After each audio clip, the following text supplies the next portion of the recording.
CPC का हमारा continue है जी। Order 5 issue and service of समन।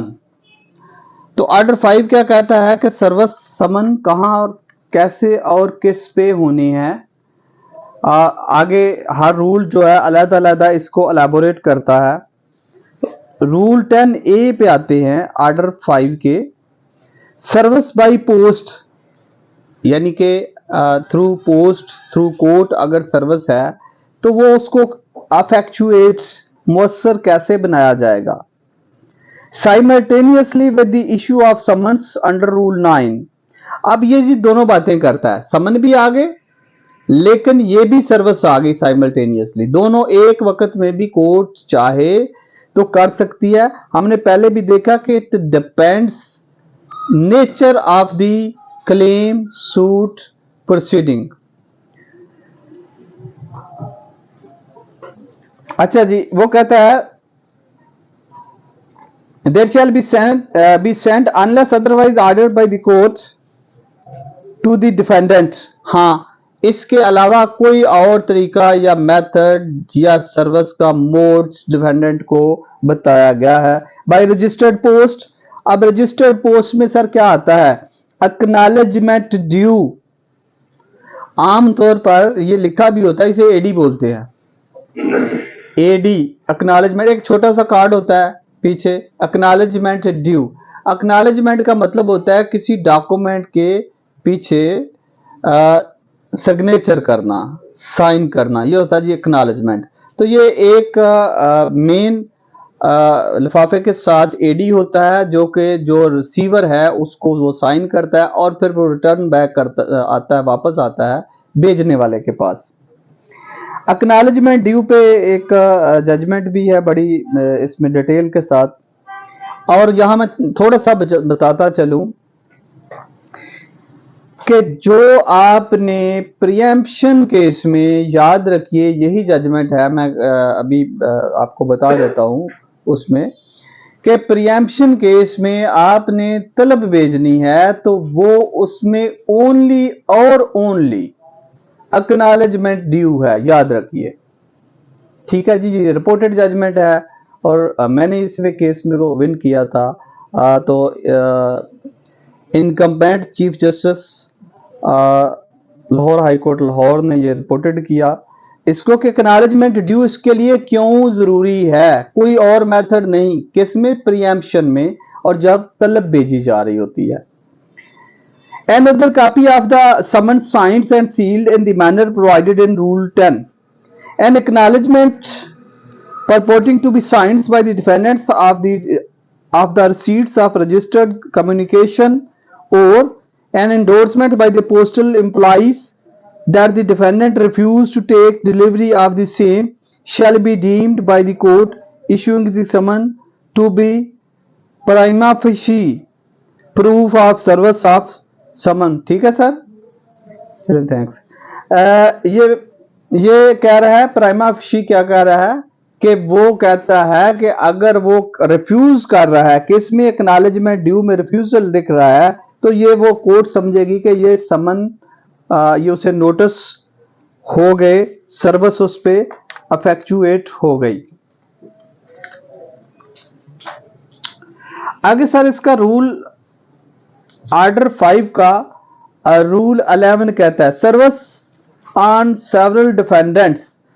अगर एक दावे में एक से ज्यादा मुद्दा अलैहिम हैं तो फिर क्या है, किसी एक पे हो जाना काफी है या ईच इंडिविजुअल पे अलग-अलग उसकी सर्विस होनी चाहिए।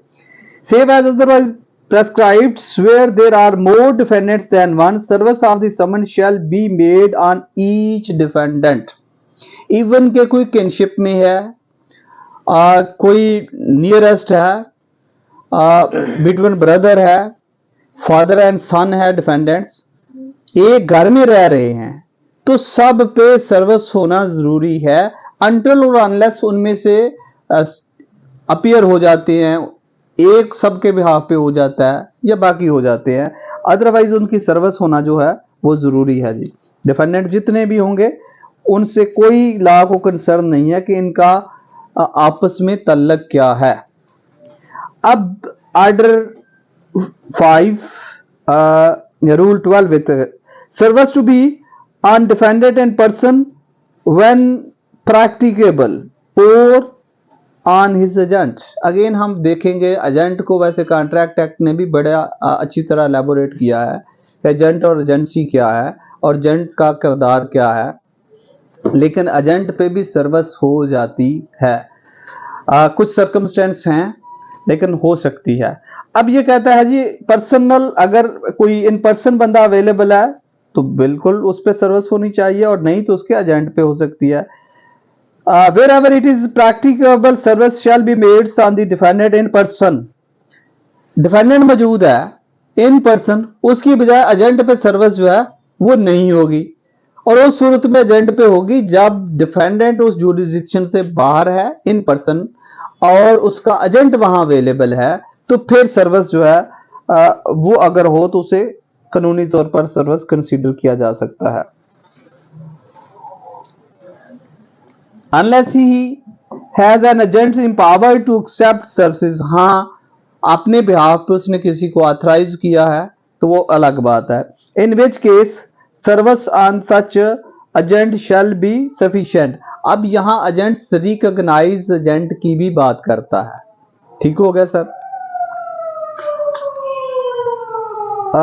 आगे नेक्स्ट सर, इसके जो ऑर्डर 5 रूल 11 के क्रॉस रेफरेंस में आएंगे वो order 30 rule 1 civil procedure code 1908 chapter 1 part D rules and order of Lahore high courts Lahore volume 1। और